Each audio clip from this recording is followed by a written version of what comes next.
Hello friends.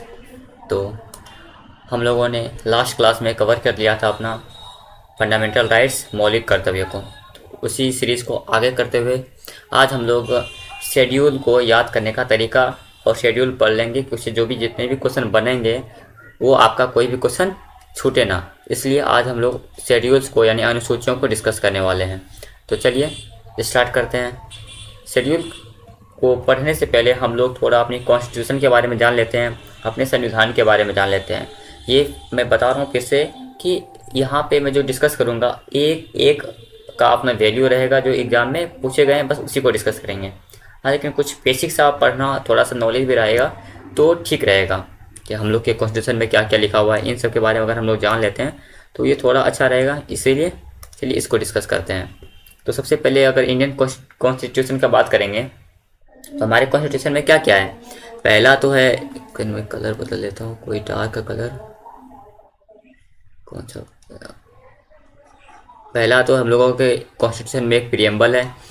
मैं हिंदी में नहीं लिखूंगा लेकिन हिंदी में बोलूँगा ज़रूर कि एक प्रस्तावना है, ठीक। और क्या क्या है, और एक शेड्यूल है यानी अनुसूचियाँ हैं, और हमारे कॉन्स्टिट्यूशन में, संविधान में पार्ट्स भी हैं यानी भाग हैं, और आर्टिकल्स हैं। चलिए, और क्या है, और एक चीज़ है हम लोगों के इंडियन कॉन्स्टिट्यूशन में, ज़्यादातर को तो यही पता होगा, और एक चीज़ मेंशन है वो है कॉन्स्टिट्यूशन अमेंडमेंट। कॉन्स्टिट्यूशन अमेंडमेंट यानी संविधान संशोधन। चलिए, अब इधर हम लोग पढ़ेंगे जब हम लोग का कॉन्स्टिट्यूशन बना हुआ था स्टार्टिंग में। जब कब बना था? 26 जनवरी 1950 में। 26 जनवरी 1950 में जब हम लोगों ने इसे अडॉप्ट किया था, उस टाइम में क्या क्या क्या था, और इधर अभी करंटली क्या क्या है ये। क्योंकि इसमें संविधान में आपको भी पता होगा संशोधन होते रहते हैं, जिसके कारण कुछ कुछ आर्टिकल्स ये सब बदलते रहते हैं, नंबर ऑफ। तो बात करेंगे सबसे पहले प्रियम्बल का।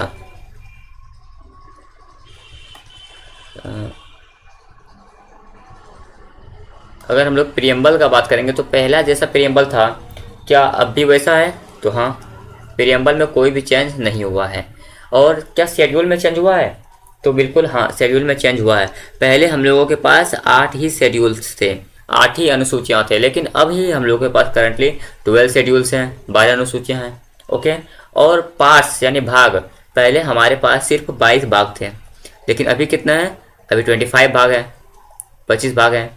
अच्छा, आर्टिकल्स जब ये हम लोगों का संविधान बन के रेडी हुआ था उस टाइम में 395 आर्टिकल्स थे, और अभी कितने हैं? मोर देन क्या करो 470 प्लस ये है। मतलब एग्जैक्ट का बात करूँगा तो कितना है, 65। हाँ, 465 है एग्जैक्ट अभी, लेकिन ये फिर ये नंबर बदलते रहता है, तो आपको बस इतना याद रखना है कि 470 के आसपास है।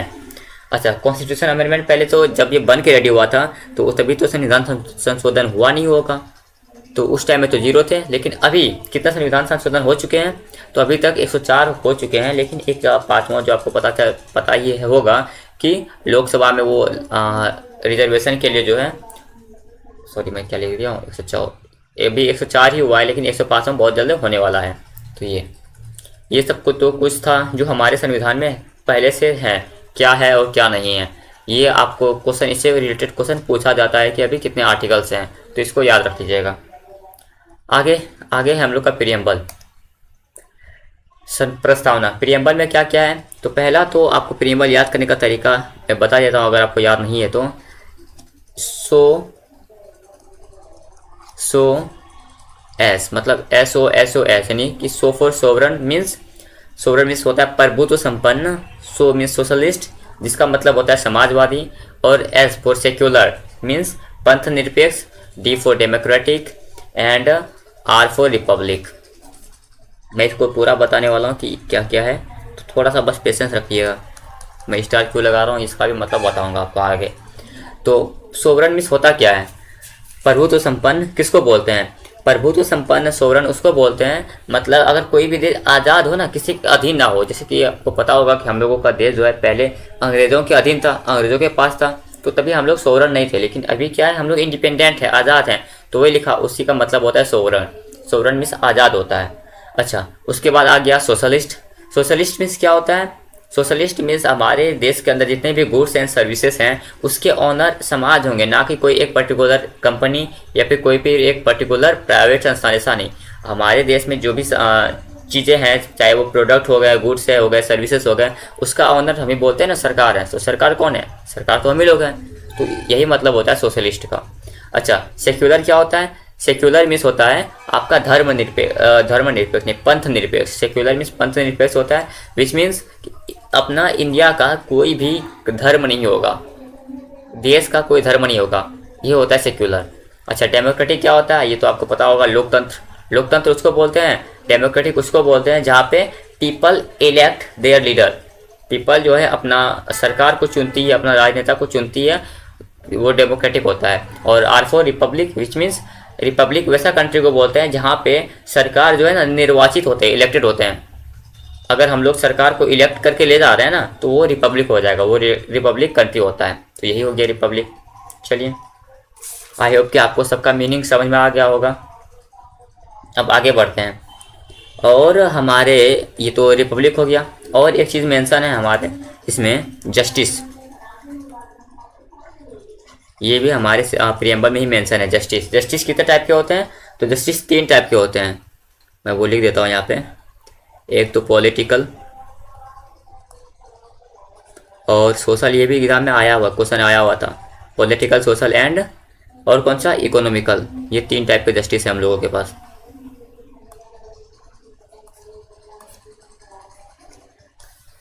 और क्या क्या है? और है liberty, equality and fraternity. Liberty, equality and the last one is fraternity. और एक चीज़ है, वो है आपका इंटेग्रिटी।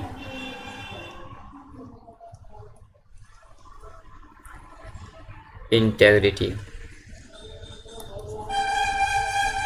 सबका मतलब बता देता हूँ। लिबर्टी मीन्स क्या होता है? स्वतंत्रता। इक्वलिटी मीन्स समानता। और फ्रेटर्निटी मीन्स बंधुता। इंटेग्रिटी मीन्स अखंडता। अब हुआ क्या है, मैं थोड़ा सा इन तीनों को बताता हूँ।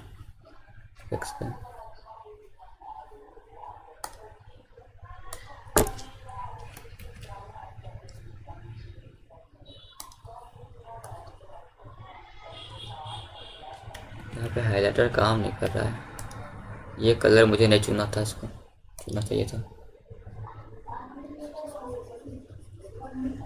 ये तीनों जो है ना, लिबर्टी, इक्वलिटी और फ्रेटर्निटी, थोड़ा सा इसमें दिक्कत हो गया, मुझे ये बैकग्राउंड चुनना नहीं था।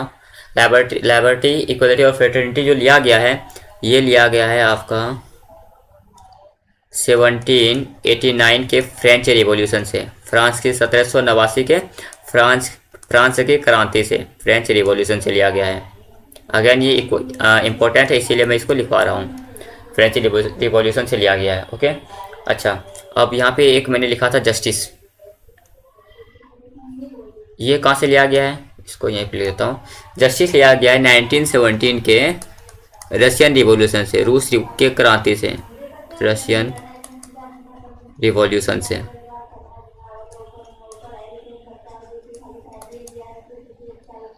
ओके, अब ये तीनों तो हो गया।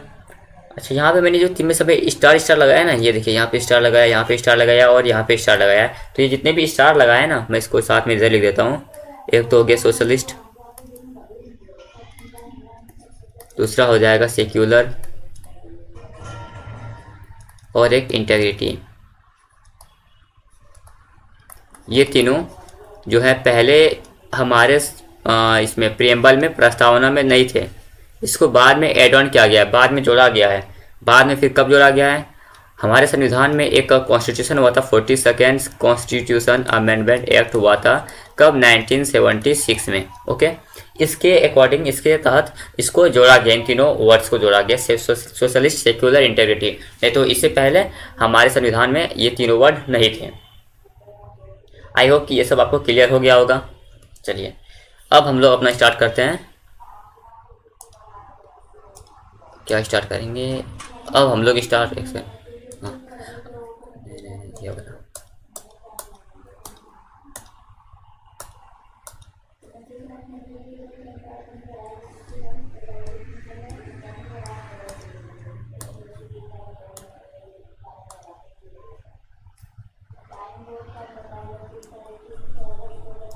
चलिए, तो अब हम लोग अपना शेड्यूल पढ़ते हैं।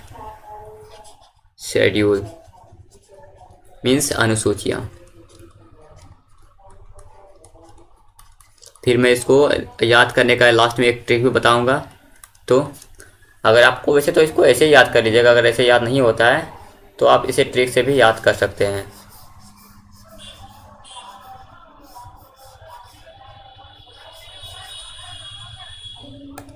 इसका मैं कलर ही बदल देता हूँ, रुकिए, थोड़ा सा आपको डिस्टर्ब होगा, लेकिन मैं इसका कलर चेंज कर देता हूँ। अब ठीक है।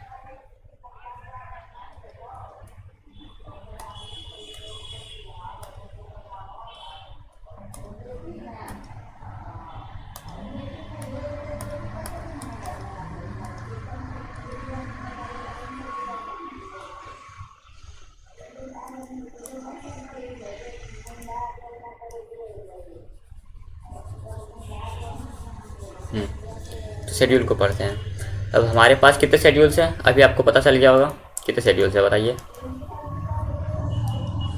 12 शेड्यूल है ना, अभी तो मैं ये बताया। तो सबसे पहला अब कौन कौन सा है, चलिए इसको डिस्कस करते हैं।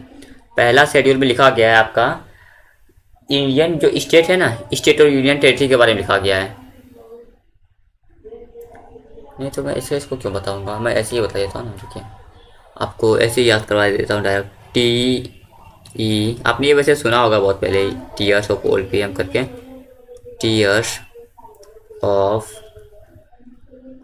Old PM. चलिए, T for what? Union and territory. Union and territory.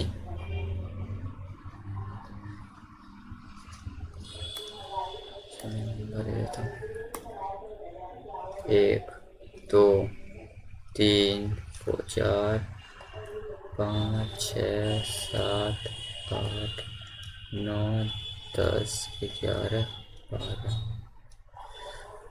तो फर्स्ट शेड्यूल में ये है। सेकेंड शेड्यूल में क्या होगा? सेकेंड शेड्यूल में है आपका इमोल्यूमेंट्स। क्या है? Emoluments. Emoluments which means oath and, oath नहीं, salaries and allowances. Salaries and allowances. Salary means क्या होता है? मानदेय एवं भत्ते, भत्ता, ये लिखा हुआ है। और शेड्यूल 3 में आपका क्या है? ओथ है, या फिर आप इसको बोल सकते हैं अफर्मेशन।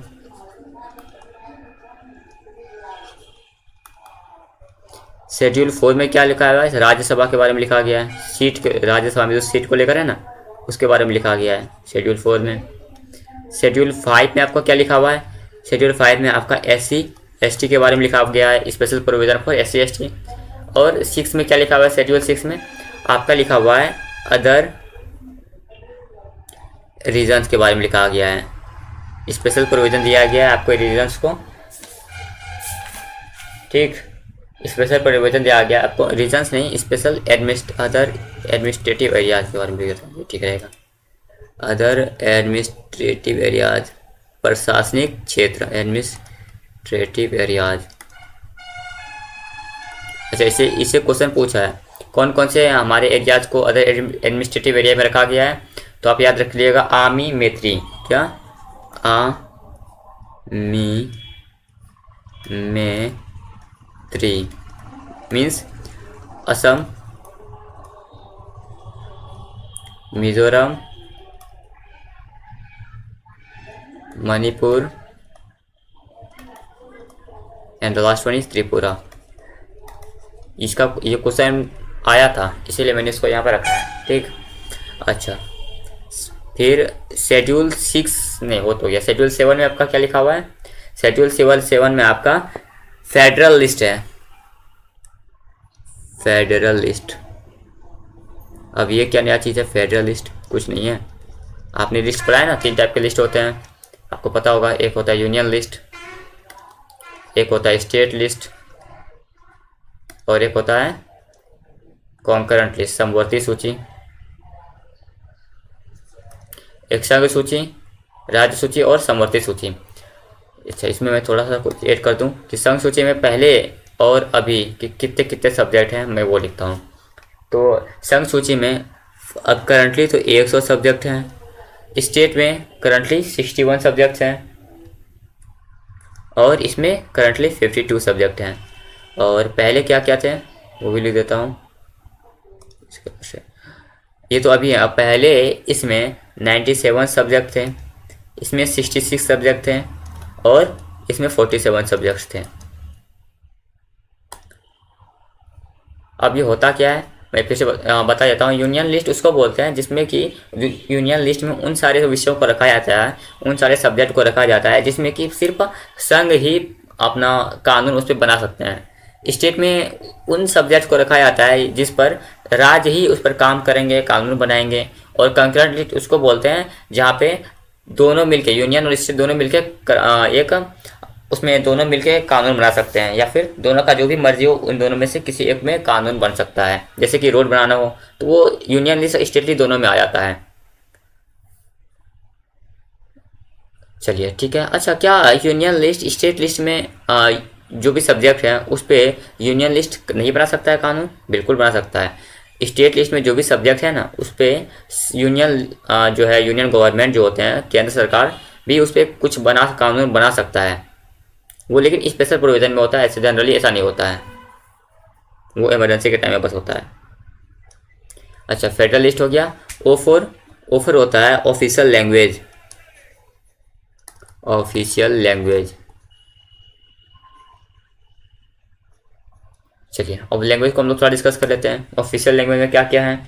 सबसे पहले तो बेसिक कॉन्स्टिट्यूशन में हम लोगों के पास सिर्फ और सिर्फ 14 लैंग्वेजेस थे। लेकिन करंटली या फिर मॉडर्न कॉन्स्टिट्यूशन में, करंटली बोल दीजिए या फिर मॉडर्न बोल दीजिए, मॉडर्न कॉन्स्टिट्यूशन में कितने लैंग्वेजेस हैं? तो मॉडर्न कॉन्स्टिट्यूशन में 22 लैंग्वेजेस हैं। अच्छा, जोड़ा कब गया था? एक तो बहुत कुछ फेमस बोलता हूँ मैं, बहुत बार आया हुआ है, 21st CAA जो हुआ था, 21st CAA 1967 में। इसमें क्या हुआ था? सिंधी लैंग्वेज को ऐड किया गया था, सिंधी लैंग्वेज को ऐड किया गया था। और उसके बाद हुआ था 71st CAA हुआ था। ये कब हुआ था? 1992 में। इसमें क्या गया था? इसमें 3 लैंग्वेजेस को जोड़ा गया था। एक तो नेपाली, बोडो डोगरी नहीं, क्या मैं पता नहीं लगता हूँ, नेपाली, मणिपुरी एंड कोंकणी, ये तीनों लैंग्वेजेस को यहाँ पे जोड़ा गया था। और कौन सा? एक 92nd कॉन्स्टिट्यूशन अमेंडमेंट एक्ट, ये हुआ था आपका 2003 में। इसमें कौन कौन सा लैंग्वेज जोड़ा गया? इसमें जोड़ा गया था मैथिली को, संथाली को, और बोडो और डोगरी को। चलिए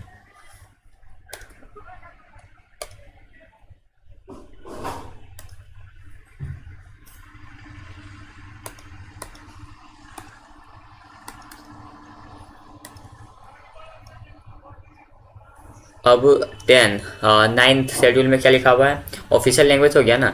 9th शेड्यूल में लिखा हुआ है लैंड रिफॉर्म्स के बारे में। लैंड रिफॉर्म्स आपको पता होगा, अभी मैंने बता ही दिया कि यहीं तक पहले था, 8 तक ही पहले से था। अब जितना भी है ना ये बाद में एड ऑन किया गया है। लैंड रिफॉर्म में क्या है? क्या भूमि सुधार के जो कानून है इसको क्या गया था एड। मैं इधर लिख देता हूँ, उधर जगह नहीं है ना, इधर लिख देता हूँ। जो हुआ था कॉन्स्टिट्यूशन अमेंडमेंट एक्ट 1952 में, इसमें लैंड रिफॉर्म्स को जोड़ा गया था। उस समय सरकार किसका था? तो उसमें सरकार था पंडित, पीएम थे उस समय पंडित जवाहरलाल नेहरू।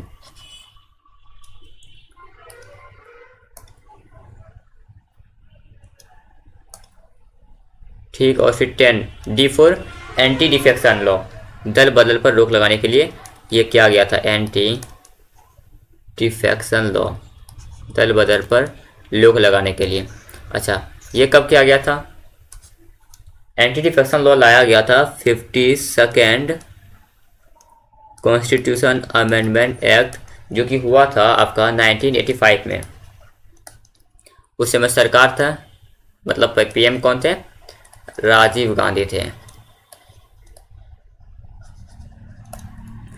चलिए अब 11th,